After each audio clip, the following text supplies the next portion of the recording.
Good evening, and it's great to be back on Bent TV, coming to you in your living rooms or your bedrooms, I'm not sure, but it's great to be back. This is Ginni Saraswati.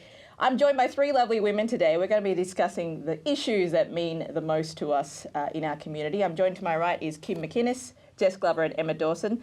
Ladies, I thought being a Gen Y person, you know, we're the generation that gets a lot of flack because we dream big, we think big, we want big things for our lives, but our previous generation, our predecessor thinks, we've got our head in the clouds. What do you guys think about that?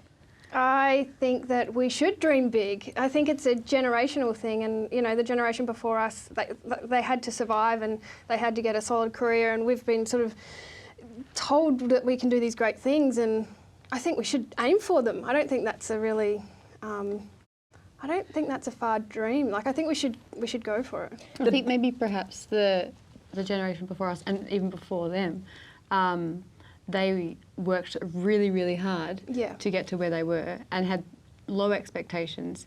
And maybe that's why, because we have such high expectations, they see that we're not working hard enough. Yeah. Maybe. The baby boomer generation, like I think of my parents, they kind of survived in a generation of there was wars around, there was migration, there was thinking about how do we actually survive. So that survival mentality was really, really apparent in the baby boomer generation. Now when you think of our generation, like there's all these evolutions in theories of ways of thinking, of spirituality, of manifestation. So I think our generation kind of tends to think bigger because there's an evolution going on in the way of thinking in the world. Would you guys agree with that? Mm. Yeah, definitely there's a massive shift. I know, from me and my sisters and my friends, you know, that's something that we really value, is that evolving ourselves and growing and new ways of thinking, whereas I think from the generations below, you're right, it was more of a survival. Yeah. So there's a lot of evolving going on.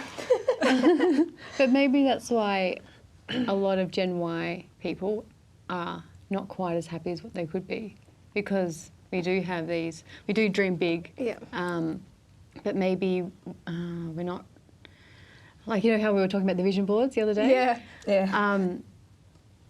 By doing that, we're sort of, manifesting what we want, and we're putting our energy and our actions towards that. But then there's a lot of other people who don't really have those goals as such.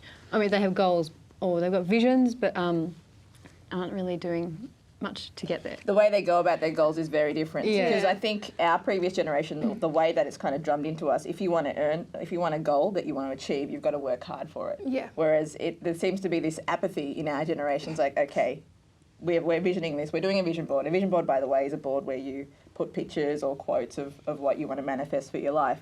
So there's this kind of attitude of, all right, I've put it on my vision board, let it happen. Yeah. It doesn't quite work that way. No, I think you've got to actually take action as well. You can't just go, I want to achieve this, and then sit there and expect it to happen. You know, you have to walk in that direction as well and take the right actions towards those goals. And I think that's what some people get confused about. Like, I've made a vision board, why isn't it happening? Well, are you actually taking steps towards this as well? Are you doing the right behaviours and, you know, thinking the right way? And I think there's a little bit of confusion there. I think though that the Gen Y gets a bit of a hard rap. I mean, we're working longer hours now than what our parents' generation did. So in terms of like Gen Y not working hard for what they achieve, I'm not sure. You know, I think that we do work quite hard, and it's a different. The landscape of the working culture is completely different now to what it was, you know, 20 to 30 years ago. So that's a good point too, because I was trying to think. I was explaining to my family the other day, like, I'm juggling 3-4 jobs, and they could not comprehend why I did that, because some of those jobs aren't actually paid. They're like, well, why are you investing time into something that's got no financial gain? And you're talking about the evolution, as you were, Jess, like, about how we're working longer hours, because we do have, you're right, actually, that's a good point. We do have bigger dreams that we want to achieve, and the survival, and that's, I think, our version of survival in this generation, whereas the baby boomers was a little bit different. We work longer hours because there's more things that we need to compete with, or more, I guess, different obstacles that we need to kind of overcome.